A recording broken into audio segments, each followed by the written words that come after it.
Minato Namikaze. He was the fastest shinobi to ever live, a once-in-a-generation genius, and the fourth Hokage of the Hidden Leaf.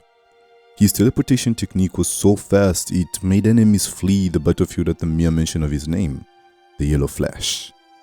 But beneath the accolades, the myth, and the thunderous applause was a man haunted not by his shortcomings but by the timing of his triumphs. Minato was known for saving the village during the Nine-Tail attack. He was known for sealing half the beast inside himself and the other half into his newborn son. He was known for killing 1,000 enemies during the war with the flash of a kunai. But what he's not remembered for, not often enough, is the pain in the moments in between. The delay, the split second too late. He wasn't there in time to stop Obito from falling. He wasn't there in time to save Kushina. He wasn't there in time to be the father Naruto needed. Obito during the Fourth Great Ninja War threw these truths back into his face, not as lies, but as echoes of Minato's own regrets. And that is where his tragedy lies, not in his inability, but in his unmatched ability arriving seconds too late.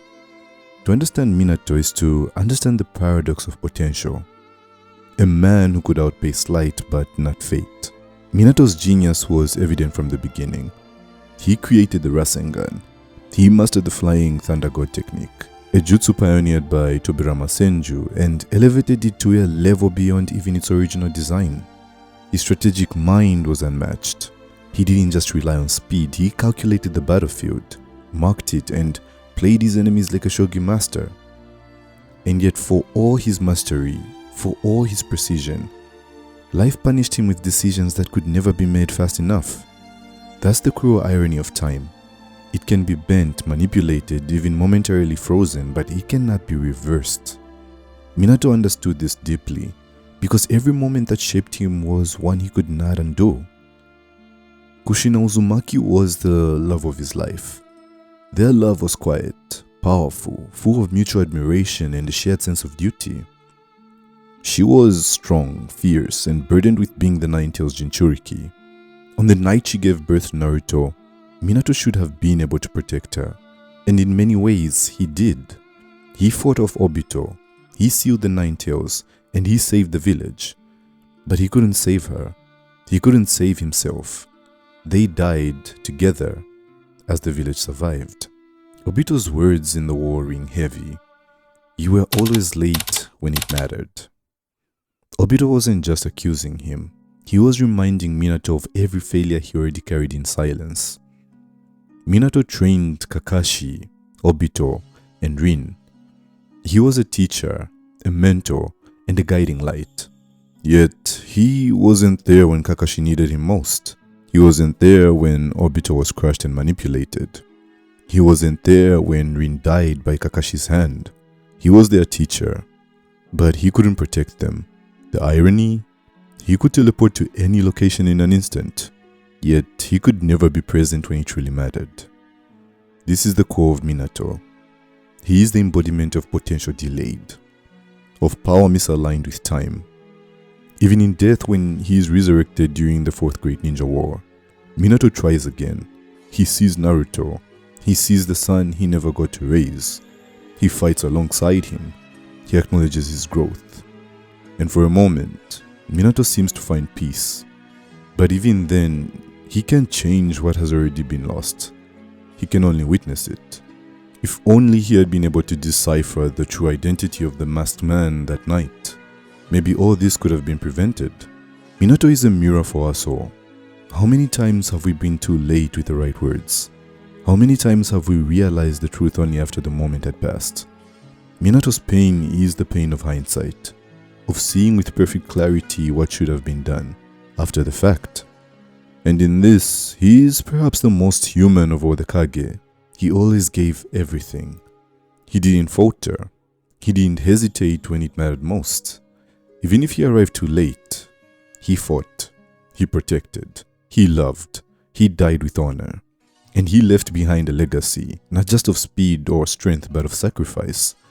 He represents the ideal shinobi, but also its burden. The cost of being the Hokage is that you must bear the weight of every life you couldn't save. Minato was not perfect. He was not omniscient. He was simply a man who ran faster than any other, but could never outrun the demands of fate. Obito sought to undo the world that caused him pain. Minato sought to protect it, despite the pain it caused him. That's the difference. That's the line between hero and villain. Because at the end of the day, Minato didn't fail because he was too slow. He failed because no one can be fast enough to save everyone. But he always tried. He never stopped. He never ran away from the responsibility. He ran toward it every single time. That is what makes Minato Namikaze more than the Yellow Flash. It makes him a tragedy, it makes him human, and it makes him a hero. But how did Minato view himself? What did he see when he looked into the mirror? Not the mirror of the world, but the one only a shinobi like him could gaze into, stained by blood, victory, and unbearable loss. Minato was not prideful. He was not arrogant. In fact, he was humble to a fault. He saw himself as a failure, because for all his strength, he never sought glory. He did not see himself as the savior of Konoha or the fastest shinobi alive. He saw himself as a protector, and that distinction matters. The Will of Fire, the philosophy passed down through generations of Hokage, spoke of loving the village like family, of protecting it at all costs. For Minato, this wasn't ideology. It was his nature. The village, the people, the next generation. That was his reason. He embodied this philosophy more through action than words. His choice to sacrifice himself and Kushina was not a matter's play. It was a father's choice, a shinobi's duty, a Hokage's final stand. He entrusted his son with an unbearable burden, the Nine Tails, and with it, the hope that one day Naruto would learn to understand that pain and turn it into strength. That's the Will of Fire. When Minato meets Naruto during the war, he doesn't apologize for slaying the Nine Tails into him. Not because he lacks remorse, but because he knows Naruto has grown strong. Minato does not dwell on his own image. He focuses on whether his choices helped Naruto become who he needed to be. That is how he measures his own worth. Not by the praise of others, but by the growth of those he left behind. The Will of Fire is not about being perfect. It's about choosing love over power, unity over ego, sacrifice over survival. Minato's life is a series of these choices. He did not hesitate to give his life for his wife, his village, or his unborn son. And when given a second chance in the war, he didn't seek redemption. He sought to support the next generation. His final moments, fighting alongside Naruto and watching him stand as a true shinobi, were not a reclamation of his legacy. They were a quiet affirmation that his will had been passed on. That despite every delay, every failure, the flame had not gone out.